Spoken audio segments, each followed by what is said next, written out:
Paano i-recover or i-login ang Facebook account gamit ang ating mga email address. So yan po Lodis ang ituturo natin sa tutorial na ito. Kaya kung alam mo na ang video na to Lods, pwede ka na pong mag-next video. Pwede ka pong mag-iwan dyan ng comment sa comment section ng video na to at sasagutin po natin yun lang sa abot ng ating makakaya. So para po dun sa mga hindi pa nakakaalam kung paano i-recover or i-login or i-access ang ating mga Facebook account, gamit lang po ang email na hindi nyo na po kailangan ng password. Kung nakalimutan nyo po yung password, pwede nyo po yung i-open mga Lodis. Okay? So, ganito lang po ang gagawin nyo. Open nyo lang po ang inyong mga Facebook application. Yan. And then dito po, kung mayroon pong nakalagin na Facebook dyan, i-log out nyo po muna. And then pagdating po dito, punta po tayo dito sa forgot password. And then dito, find your account. So dito po, kung ang lumabas po dito ay mobile number dyan, click nyo po itong search by email instead kasi nga po email ang gagamitin natin mga Lods para po ma-recover or malagin po natin yung ating mga Facebook. I-click po natin yan and then magsuswitch po yan mga Lodis. So kung number naman, yan po yan mga Lods ang i-click mo, search by mobile number instead. So kung hindi nyo pa po alam kung paano gawin yan, meron po tayong tutorial dyan mga Lodis, i-visit nyo po, okay?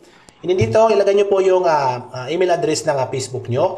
So kung hindi nyo naman po mga Lodis alam ang email address ng inyong mga Facebook, halimbawa po nakalimutan nyo na, or hindi nyo, nag-aalangan po kayo kung ano po yung Facebook ng email address nyo. So, ganito po ang gawin nyo. I-open nyo lang po or maki-open po kayo ng Facebook and then i-search nyo po yung name ng Facebook account nyo. Halimbawa po dito, ayan. And then i-search ko po, or kahit anong Facebook po, wala pong problema yan ha. Halimbawa dito, i-search nyo lang po yung account nyo po na gusto nyo pong i-recover gamit ang email. Halimbawa po ito, si Barbie. Ayan, Barbie nga. Ayan.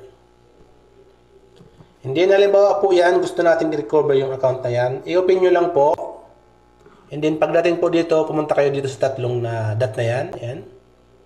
And then, yan po yung mga Lodis, yung profile link. Yan po yung gagamitin natin para po as a email. So, kung nag-aalangan po kayo at nakalimutan nyo yung email at alanganin kayo na yung email na yun, pwede nyo po itong gamitin. Pa-sureable po na ito po yung marirecover yung account.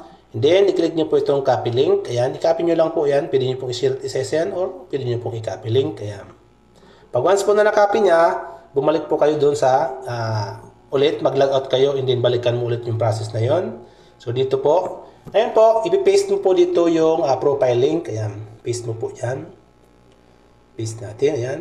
Or pwede nyo pong i-type manual. Kung hindi naman po kayo marunong mag-paste, ilong press nyo lang po and then lalabas po yan. Ayan, paste. And then, ayan na po. So ito na po yung profile link. Ayan. So kahit hindi po email yan, username, wala pong problema yan. Basta yan po yung profile link ng account nyo, and then i-click nyo na po itong find account, i-click nyo yan,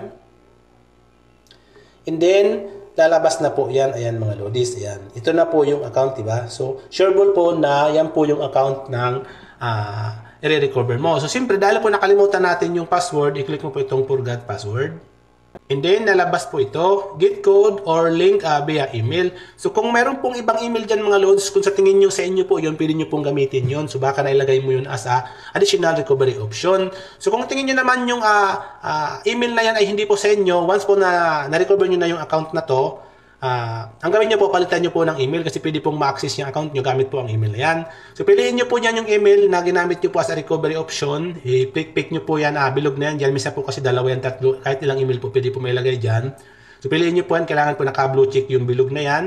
And then, pag napili nyo na po yung email na gusto nyo ma-receive yung code, dapat po make sure lang po yung email na yan ay active po and then may signal po yung cellphone nyo kasi po mag-send po yan ng code dun sa email. And then, pag okay na po, i-click ko po itong continue.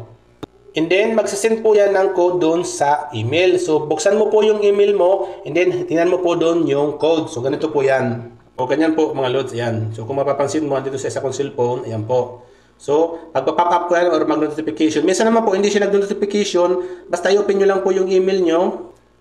Ganyan po. Halimbawa po, pag open nyo po walang code, ang gawin nyo po, baka po nasa spam yan. Minsan po, napupunta yan sa spam. Ayan, i-click nyo po yan sa spam. Ayan, minsan po, andyan po yan sa spam. Ayan po. So, puntahan nyo po dyan pag hindi nyo po ma-receive. Pag once po wala talaga sa spam, i-restart nyo yung cellphone nyo or ang inyong mga internet. Minsan kasi delay or may na yung signal natin mga Lods. So, make sure lang na mayroon po signal. So, yan pong sinensend yung code. Open nyo lang po. Yan pong code na yan, ayan, or yan po sa baba, pwede nyo po yan gamitin as a temporary password. Yan po. I-copy nyo po yan. Yan, i-copy nyo po yan. And then yung po ang gagamitin natin na recovery code. So, balik lang tayo sa ating mga Facebook.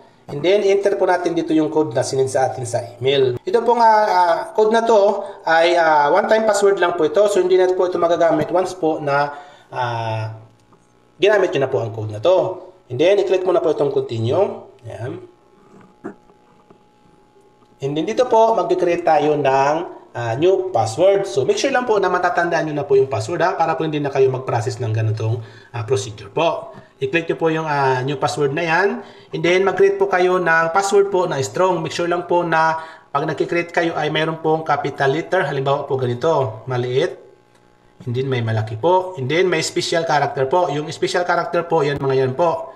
Pwede nyo pong gumamit kayo ng underscore, slash, dash, kayo na po bahala. Basta yan po ang pwede nyo gamitin. Pwede kayo magamit na hindi. Basta po, 8 above character po ang pwede nyo pong gamitin. And then, meron pong number, halimbawa 01, 02, ganyan. Kayo na po bahala. Basta yung matatandaan nyo pong password. Okay?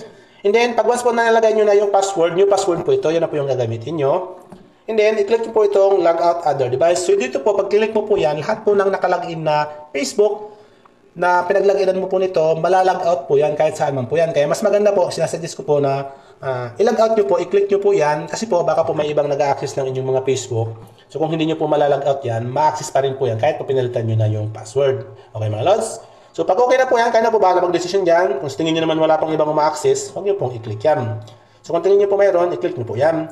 Pag okay na po, nakapag-set na po kayo ng password, i-click mo na po itong continue. And then, lalabas po ito. So, dito po tatanungin kayo kung gusto nyo pong i-save yung account na to. Kung ito po ay inyong mga device, pwede nyo pong i-save yan para po hindi na kayo mag-login ulit. So, kung naglalagin naman po kayo sa ibang cellphone or sa ibang computer po, mas maganda po wag nyo pong i-save not now. So, dahil ako naman ginagamit kong cellphone na to, dito po ako sa save. Yan, click na natin yan. And then, maglalagin po siya. Dito po, access to contact. Kayo na po bahala dyan kung gusto nyo pong i-continue. Kung pag-continue po, yung number po dyan na naka-insert sa inyong mga cellphone po, ma-access po yan and then pwede po yung mag-gawin as a recovery or pwede po yung allow na ma-access po yung contact nyo. And then, kung gusto nyo pong escape, ayaw nyo po, i-click nyo po yung escape. And then, kung gusto nyo pong mag-add ng another number or iba pong number, pwede pong i-click nyo po yan and then add number po. Ayan, ilagay nyo po yung number dyan and then add number. Kung ayaw nyo naman po, skip. And then, nalabas na po yung inyong mga account. So, dito mga lodes, pwede nyo na pong i-edit yung inyong account kung ano man po ang gusto nyong gawin. Kung tingin nyo po may iba pong naka-access na email loads, pwede nyo po yan tanggalin or palitan po. So, meron tayong mga tutorial dyan mga lodes. So, hanapin nyo na po sa ating mga videos. Okay? So, ganun lang po mga lodes ang gawin nyo kung paano nyo po i-recover or ilagin po yung inyong mga Facebook account gamit po ang inyong mga backup email or ang inyong mga ginamit na email po sa inyong mga Facebook. So, napakadali lang naman po lodes. Kung may katanungan ka, pwede ka pong mag-comment sa comment section ng video na to at sasagutin po natin yan, Lods, sa abot ng ating makakaya. So hanggang sa muli, Lods. Much love. God bless.